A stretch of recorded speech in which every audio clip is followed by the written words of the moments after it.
You're tuned to the Business Rundown. Grab your coffee and enjoy.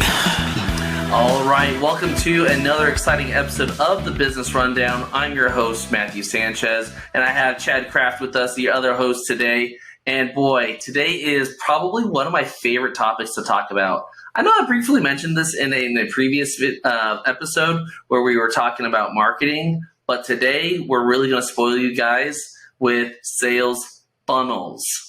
So if you don't know, Chad, please tell our listeners, what is a sales funnel? You know, how does it work?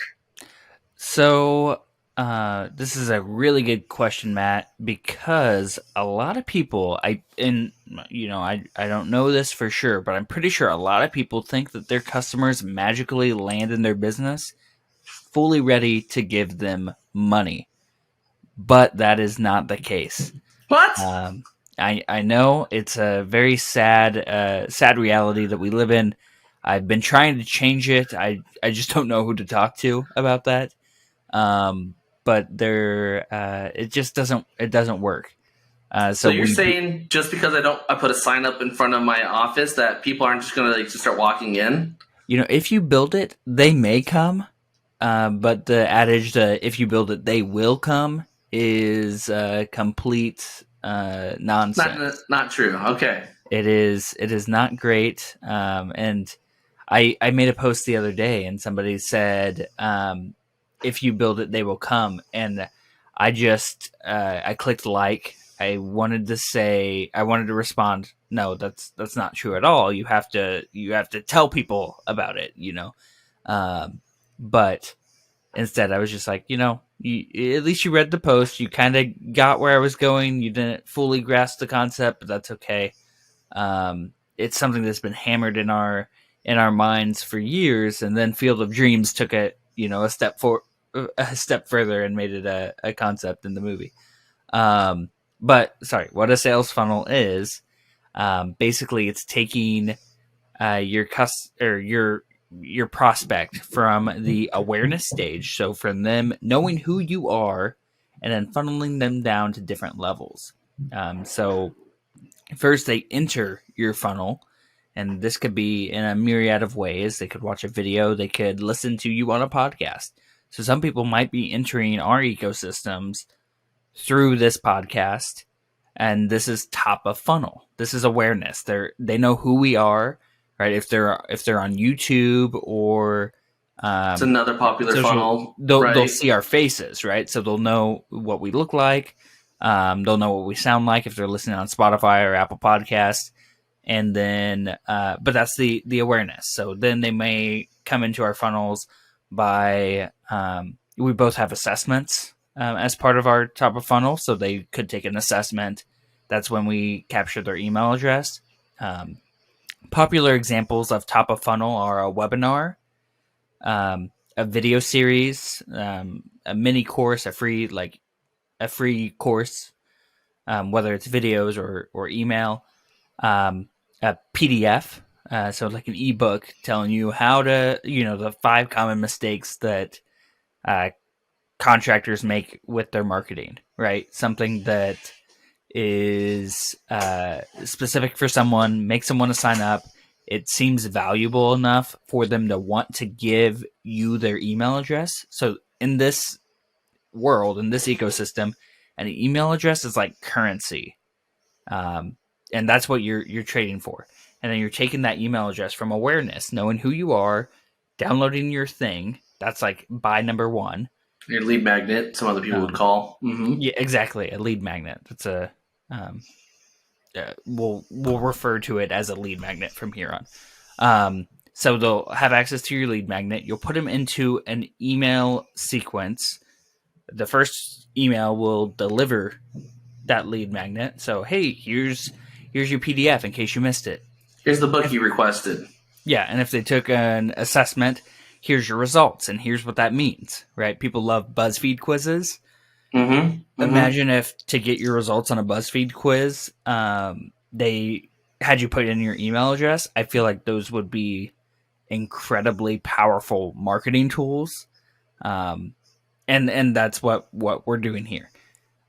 So essentially you'll put them through this email sequence, try to get the people who aren't going to buy out of there as quick as possible, right? And it's just giving them information. It doesn't have to be super salesy in this email sequence. Some people don't even offer any sort of sales offering. I generally say at email, like between 4 and 7, do some sort of soft offer so that they know what you do, invite them into a call, something like that. So let's break this down for a second. I know you kind of just gave a ton of examples of how to move someone down a sales funnel. But if I just asked, anyone off the street, what is a sales funnel? I know not everyone would be able to explain or articulate that. So in short, a sales funnel is a way to take someone who is not a customer all the way to being a customer. Mm-hmm. And Exactly. to do that in an automated way without you having to do any additional input.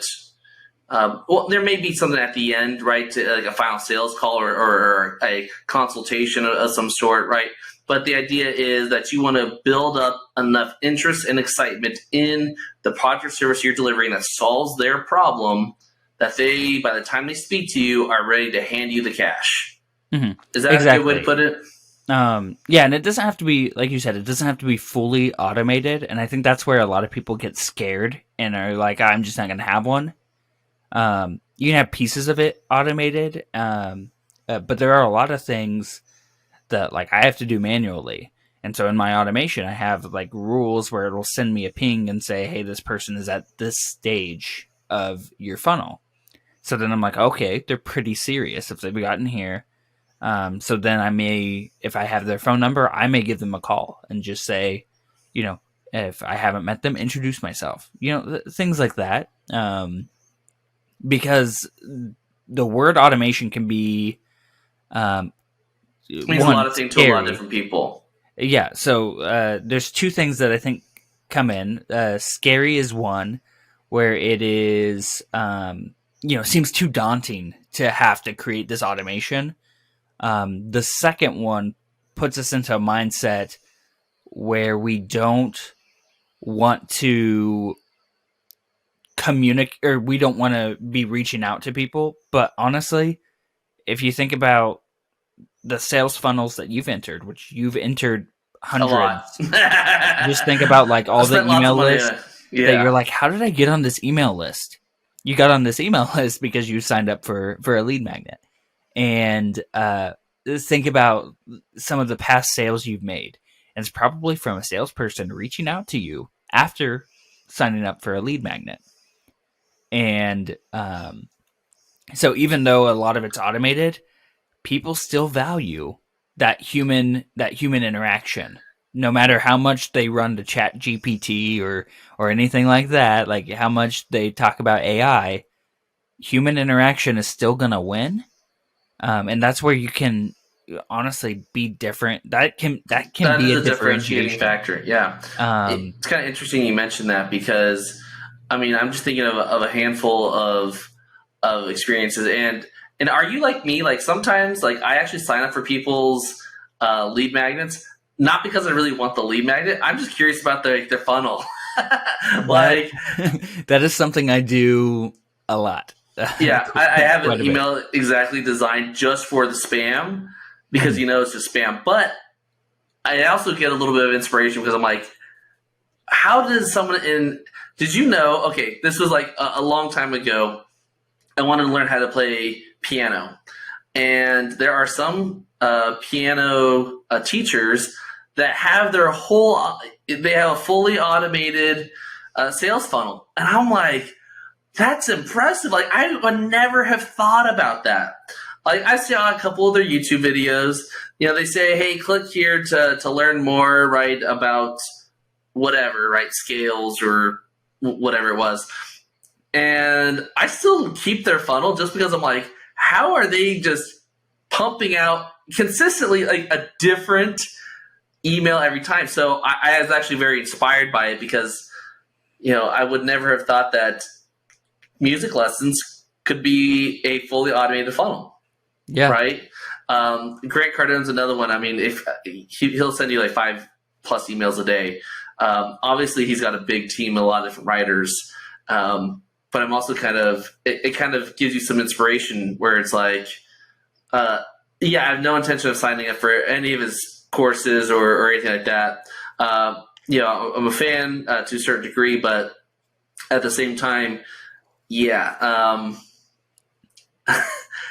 I'm not his target avatar. Let's put it that way, but I do like that he's the opposite extreme where too many touch points, too many everything. Actually, his goal is to get unsubscribes. That's how he knows that his message, that you at least heard his message, you know who he is, and you realize it's not for you.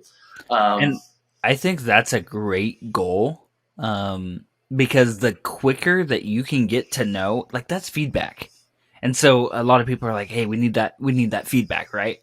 And the human inside of all of us is, we want that feedback to be yes, and we want them to love what we're saying, what love what we're selling, and then give us money, right? Mm-hmm. And completely natural, but we need to get to that no as quick as possible. And I don't remember if it's still active in my funnel, but at one point I had this email that was basically a breakup email. It was basically like, hey, are we going this direction or no? And it's like, if it's a possibility at all, great, don't do anything. But if you're like, hey, I've been avoiding unsubscribing, unsubscribe. Like, it's click the button okay. below to unsubscribe. Make it as easy as possible to break up. Yeah. Well, and it's funny. A lot of people try to like make the unsubscribe button in their emails like small and not show it, but you legally have to. So you make sure to do it. I recommend making it kind of as obvious as possible, because there's nothing more frustrating than going into an email to unsubscribe and having to search for that unsubscribe button. It makes me quite angry whenever I go to a brand, especially if it's like a brand where it's like I didn't opt into it, but I bought something from them. So then they started sending me emails, but it wasn't like I chose it because I got a lead magnet. It excited me. It was, if I bought something online and then they enrolled me automatically. But a lot of big brands, once you get into their system, it's not a sales funnel. It's just they send you a bunch of newsletters or digital catalogs, essentially. And that's not my love language. Digital catalogs, like, that's not how I buy. The one that if they sent fewer emails, I'd be happier about it. But it is Harbor Freight. One just opened up in my town, actually. So I love Harbor Freight. I do. I try to support local as much as I can, but Harbor Freight is one of my big exceptions because the tools are just so darn cheap. And they give like free stuff away. So if you get their emails, they'll say, hey, come in. Like last weekend was a free bucket, right? It's like, yeah, could always use a bucket, a 5-gallon bucket. Why not? And it's funny. So I'm not subscribed to their emails, but my dad is. And so whenever there's something relevant, my dad will send it to me and say, hey, do you need this? And so like with the bucket example, I was like, they had the photo and the bucket was filled with tools, but I was like, I'm pretty sure they're going to give you an empty bucket, not a bucket filled with tools. And I said that to my dad, and he said, yeah, we went and got 3 buckets. And nope, they were all empty. And, but see, that's one that I like, but they send so many emails that I'm not subscribed to it. I just, get them when there's something relevant. I have kind of my gatekeeper, right, which is my dad. Sure. That's interesting. And I know you mentioned a very interesting subject there, which is I want to get people to know effectively or to unsubscribe as quickly as possible if they're not the right fit. And it actually reminds me of a saying that I heard this years ago, but it is something that I think is absolutely true. It's yes is great, no is fine, maybe is unacceptable. Like if we're a fit for each other, I want you to say yes. Like, I want to work with you. Let's get going, right? No. Well, I just, all I care about really is that you made a decision. Right? There's nothing worse than being in this limbo space, and that's where I say maybe is unacceptable. And whether you put it in your funnel or if you have it in one of your, you call it a sales meeting, just say, the point of this process is to help you come to a decision. And I don't take any offense if we're not a fit. It does not bother me one bit. Exactly. Now, if we are a fit, great. I want to work with you. But if we're not a fit, please don't hesitate to let me know we're not a fit. Because you're actually doing both of us a major favor, which is preserving each other's time. Right? Exactly. Now, ideally, you need enough time to figure out whether we actually are a fit or not, and hopefully it's not premature. I've never had that happen. But I guess it theoretically could come up, right, where someone's like, oh, well, you break up too early. But again, I've never seen that. I guess if your process is way too long, then you're really not efficient, and that's probably a sign right there. But neither here nor there. Yes is great. No is fine. Maybe is unacceptable. And I think what we're really hitting on there is you really need to get your ideal avatar, your prospects, whether it's a client or a customer or whatever you offer, you need to get those people. Yes is great, but at least get them to know. Yeah, 100%. Because if not, you're going to waste your time and money chasing them well beyond what they needed to. And you know what? If down the line they come to realize that you are fit, they'll come back. They'll find you. I've had that happen many times where somebody reaches out a year or two later and they're like, hey, I wasn't a fit at the time, but I realized that I'm ready to move forward. Great. That's fine. I didn't spend a whole year or two chasing this person down. They actually respected the fact that I made them come to a decision and that, now they're ready. Cool. So. Yeah, I think that's perfect because, your prospect, they know what they need, and a lot of them are just resistant to salespeople, and you such a dirty word. Well, yeah, and so and it's frustration. It's frustrating to me as a salesperson, to kind of have to fight for a sale. But the thing is, so many people that we know, prospects that we've talked to, so many of our customers have dealt with bad salespeople. Not bad as in they're bad at selling, but bad as in, when you think of the word salesperson, that kind of sleazy, pushy salesperson.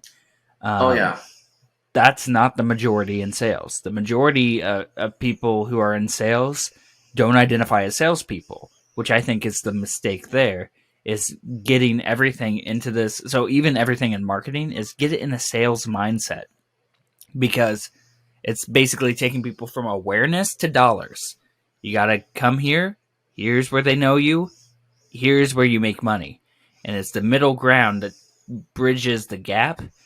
And I think that so many people are like, oh yeah, I'm going to build a funnel. And you're like, oh, a sales funnel. No, it's a marketing funnel. It's like, well, if it's a marketing funnel, you're never going to make $1. They're just going to know who you are. They're going to get your emails, but you're never going to make a sale. And it's funny you mentioned that, because like I said, before this show, we were talking a little bit about some things that we're working on.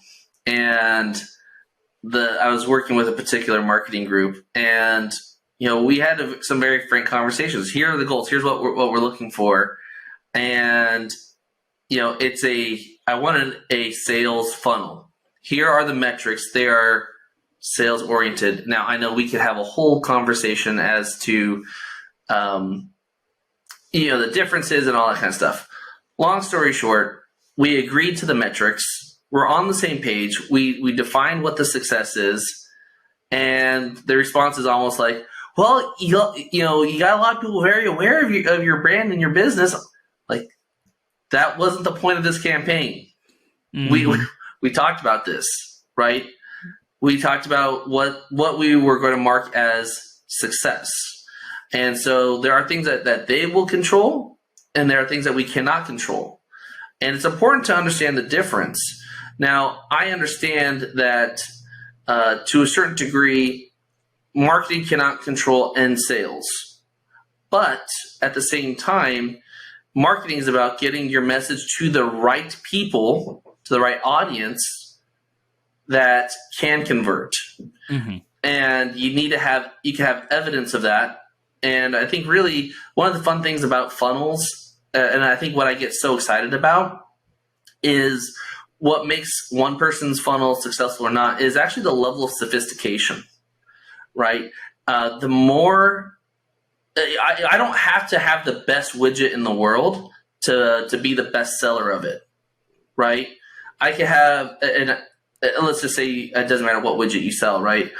You can have an inferior product and sell more of it Mm-hmm.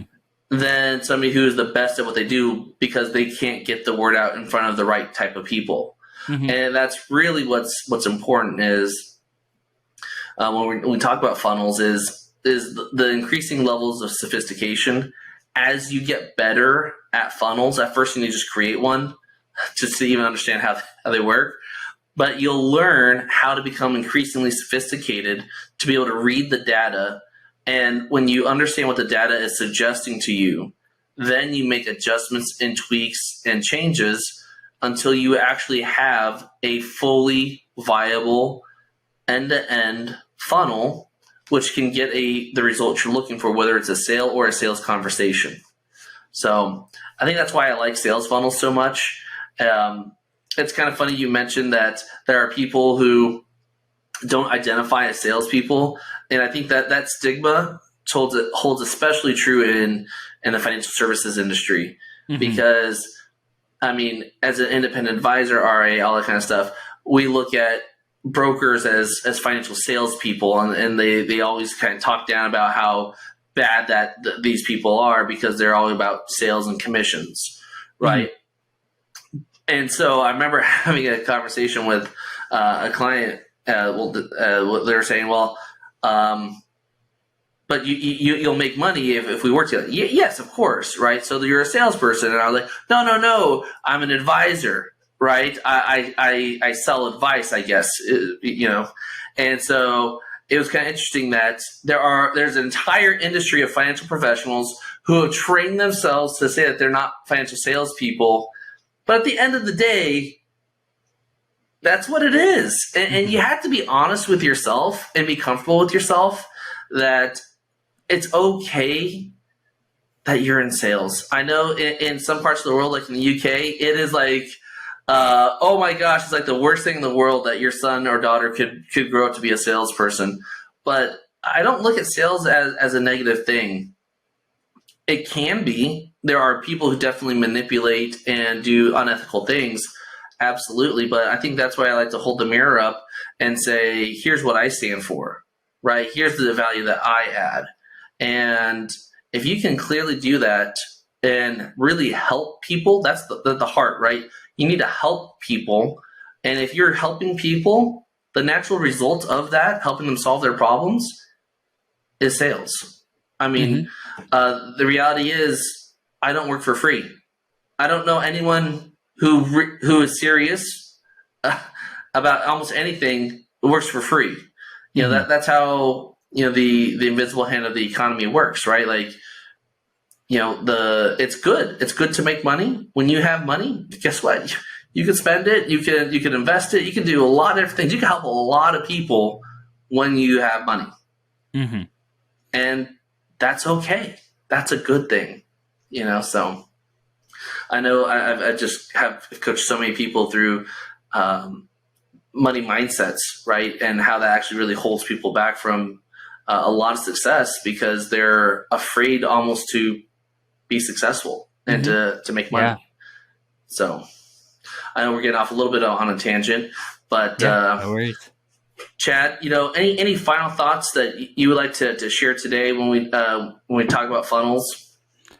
Yeah, I think the first thing, if a sales funnel or a marketing sales funnel, if that concept scares you, if you're like, that's just too big, my company isn't there, start small.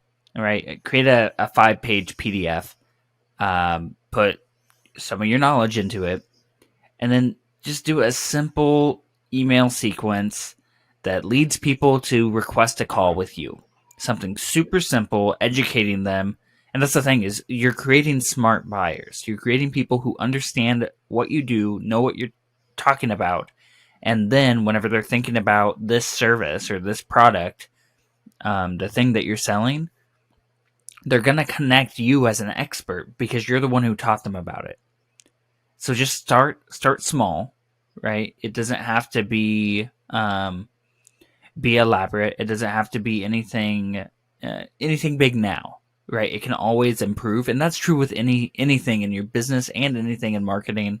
Is that you can always improve, and it's okay to start small because all of us started small. I think Coca-Cola sold 25 bottles their first year, right? Let that be your motivation, because but don't let it be your hindrance that, I don't have enough money to do this. A lot of this stuff, like, you can build a sales funnel on your own for free.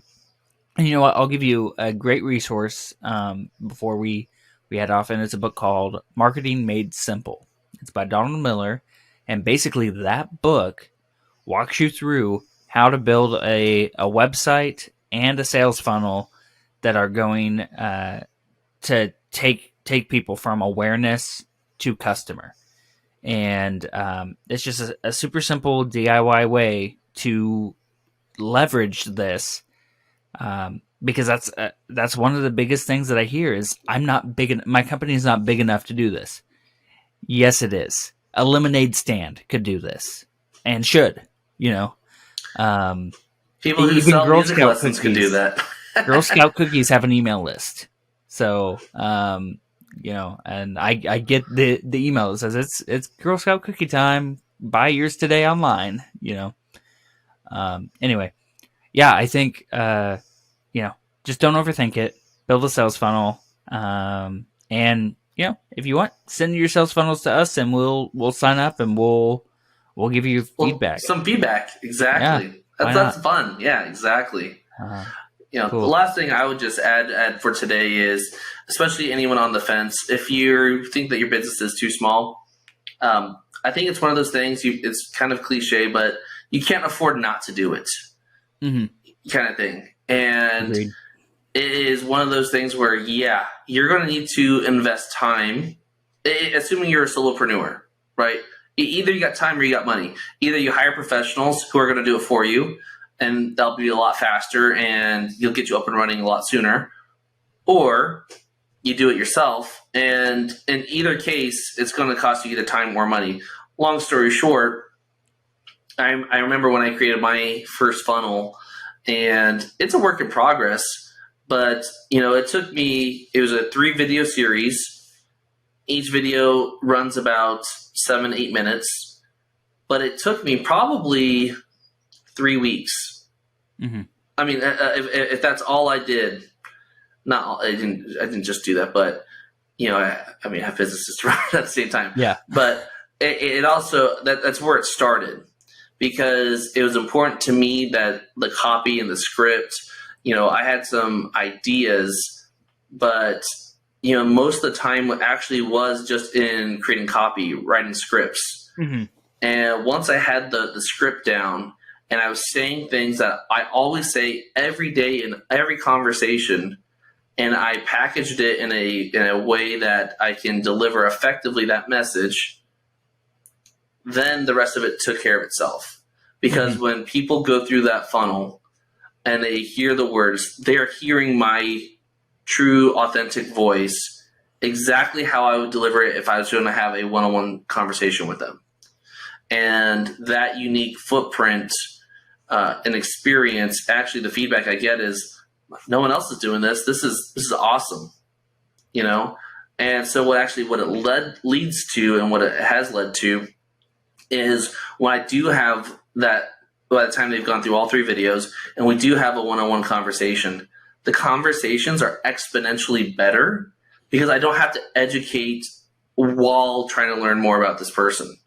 I can focus 100% on them and solving their problems as opposed to spending just as much time or more time trying to help people understand how I am different, how I do things.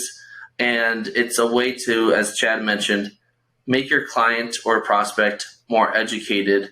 And ultimately, that should, if you're doing it right, lead to differentiation, which should actually lead to a decision, which is what we talked about. And people will know whether you're a fit or not. And if they say no, that's okay. That's fine. You know, if it's yes, that's great. Work with them. But don't let people get stuck in that maybe land where they suck up your time and money and resources trying to get them to get a decision. You know, ultimately that'll kill your business. For And sure. it'll kill your salespeople. I mean, you spend so much money on that. So, Cool. Well, that's it for today.